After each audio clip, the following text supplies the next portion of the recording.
Hello friends, कैसे हैं आप सब। मैं धनंजय कुमार तिवारी आप लोगों का स्वागत करता हूं मेरे यूट्यूब चैनल पर। और आज मैं आपके बीच में एक नया टॉपिक लेके आया हूं जिसमें मैं आपको बताऊंगा टैली प्राइम पर कंपोजिशन के जो डीलर होते हैं उनकी एंट्री कैसे करेंगे जीएसटी में। क्योंकि नॉर्मल जो टैक्स पेयर होते हैं जीएसटी में उनकी एंट्री तो लगभग आप लोग करते हैं, लेकिन कंपोजिशन की जो एंट्री होती है उसकी एंट्री आज हम देखेंगे और उसी के ज़रिए टैली के माध्यम से हम उसको जीएसटी पोर्टल पर फाइल करना सीखेंगे। तो आइए शुरू करते हैं आज के इस टॉपिक को। तो सबसे पहले आपको कुछ कॉन्फ़िगरेशन करने पड़ेंगे। तो ये रहा कॉन्फ़िगरेशन। तो हम F11 प्रेस करेंगे। F11 प्रेस करने के बाद हम डायरेक्टली यहाँ पे आ जाते हैं enable goods and service tax में। यहाँ पे यस क्लिक करेंगे। उसके बाद उत्तर प्रदेश यहाँ पे कंपोजिशन सेलेक्ट कर लेना है। जब से आपका रजिस्ट्रेशन होगा आप वो डेट डालेंगे। मेरे केस में ये 1 अप्रैल 21 है तो मैं वही डेट लेके चल रहा हूँ। जीएसटी नंबर लेंगे। यहाँ पे आपको tax rate for taxable turnover, तो यहाँ 1% सेलेक्ट करेंगे। आप अपने अकॉर्डिंग यहाँ पे रेट चेंज कर सकते हैं। फॉर एग्जांपल अगर आप सर्विस प्रोवाइडर जो एंटिटीज़ हैं उनके केस में 6% कंपोजिशन की रेट होती है तो आप ले सकते हैं, लेकिन मेरे केस में ये होलसेल और रिटेल ट्रेडर है तो ये मैं 1% ले रहा हूँ। उसके बाद बेसिस फॉर टैक्स कैलकुलेशन, तो यहाँ टैक्सेबल वैल्यू को लेंगे हम। Taxable exempt and nil rated को सिलेक्ट नहीं करेंगे। उसके बाद enable tax rate for purchase yes. उसके बाद e way bill applicable yes, applicable from 1 April 21। ये नॉर्मल ई-वे बिल के कॉन्फ़िगरेशन है, ये लगभग सेम ही रहते हैं रेगुलर में भी। और कंट्रोल ले करके सिलेक्ट कर लेंगे। उसके बाद कुछ लेजर बनाने पड़ेंगे तो हमने लेजर बना रखे हैं, आप देख लीजिए। परचेज का लेजर है अंडर परचेज अकाउंट। यहाँ पे जीएसटी एप्लीकेबल यस करना है और ये टाइप ऑफ सप्लाई गुड्स रहेगी। उसी तरह सेल्स में आए, सेल्स अंडर सेल्स अकाउंट में GST applicable yes, under type of supply में goods, TCS applicable under define, क्योंकि हम यहाँ पे टीडीएस और टीसीएस को लेके नहीं चल रहे हैं इसीलिए हम यहाँ पे इसको ऑप्शन को एप्लीकेबल नहीं करेंगे और हम यही लेजर यूज़ करेंगे। हम ये सेल्स एग्जेम्प्ट वाला जो लेजर है इसको यूज़ नहीं करेंगे। इसके बाद श्री बालाजी फैब्रिक्स, ये हमारे क्रिएटर्स हैं, इनका लेजर हमने बना रखा है, ये पंजाब के हैं, तो ये लेजर है। अब जो हम एंट्री करेंगे ये हम Q2 में करेंगे, यानी 1 जुलाई 2022 से लेके 30 सितंबर 2022 तक। तो आइए शुरू करते हैं परचेज की एंट्री। यहाँ पे हमने ये सप्लाई इनवॉइस नंबर ले लिया है, श्री बालाजी फैब्रिक्स, यहाँ अंडर परचेज। अब कंपोजिशन स्कीम में ये चीज़ आपको पता होगी कि इसमें टैक्स क्रेडिट नहीं मिलता है। मतलब जो आप सीजीएसटी, एजीएसटी या आईजीएसटी का पेमेंट करते हैं वो आपके कॉस्ट बन जाता है परचेज की, वो आपको इनपुट टैक्स क्रेडिट के रूप में अवेलेबल नहीं रहता है। तो यहाँ पे जो हम एंट्री करेंगे वो इंक्लूडिंग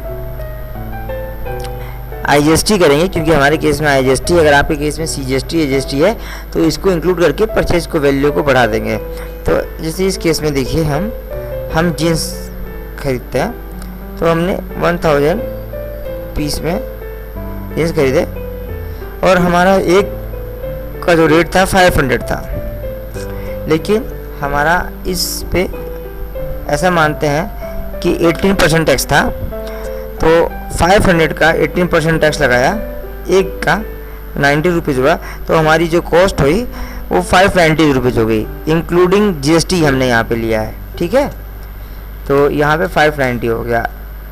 अगर हमारा रेगुलर होता तो यहाँ हम 500 लेते और बाकी सीजीएसटी या जीएसटी लेते, लेकिन यहाँ पे ऐसा नहीं है, यहाँ पे क्रेडिट नहीं मिलेगा। तो हमने यहाँ पे जो टैक्स है उसको कॉस्ट में इंक्लूड कर लिया। अब लिस्ट यहाँ पे ई-वे बिल को नो कर देते हैं।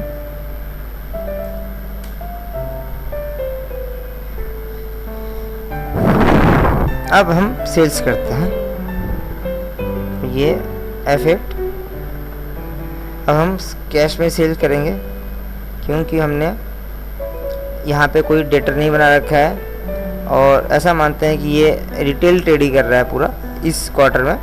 तो इसके यहाँ जो कस्टमर आएंगे B2C वाले ही होंगे और B2B वालों को क्रेडिट मिलने नहीं है कंपोजिशन के केस में, तो पूरा कैश सेल ही मानते हैं। यहाँ पे हम सेल्स ले रहे हैं, यहाँ पे जीन्स ले लिया वापस 1000 पीस जो है हमने ले लिया। अब यहाँ पे जो 650 की रेट से बेच देते हैं, मतलब 500, और ये हमारा सेल्स हो गया है।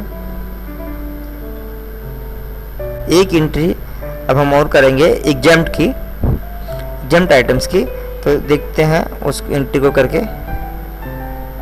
यहाँ पे EXEM, ये मैं कुछ भी लिख दे रहा हूँ, इसका डेट जो है हम 15 सितंबर 2022 कर दे रहा है। ये हम खरीद रहे हैं श्री बालाजी से ही।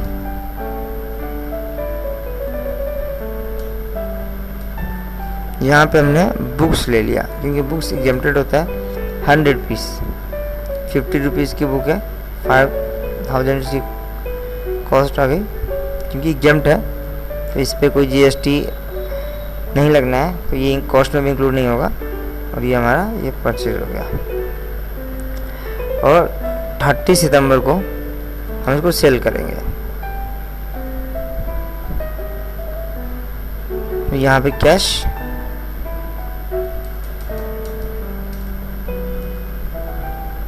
यहाँ पे हम सेल्स ही लेंगे। हमने आपको पहले बताया था हमारे यहाँ जो टैली पे एंट्री करने का तरीका है, हम कॉमन लेजर रखते हैं, चाहे वो CGST हो, HGST हो, IGST हो, सेल्स हो, परचेज हो। तो यहाँ पे ले लिया। अब यहाँ पे हम बुक्स लेंगे, 230 पीस है, तो हम 200 पीस बेच देते हैं 60 रुपीज़ के हिसाब से, 12,000 हो गया। और ये हमारा सेल्स भी ओवर हो गया। तो अब हम क्वार्टर 2 का जब देखेंगे CMP08, तो देखिएगा display, statutory reports, GST reports. अब यहाँ पे आ गया CMP08। यहाँ पे हम क्वार्टर 2 सेलेक्ट करते हैं।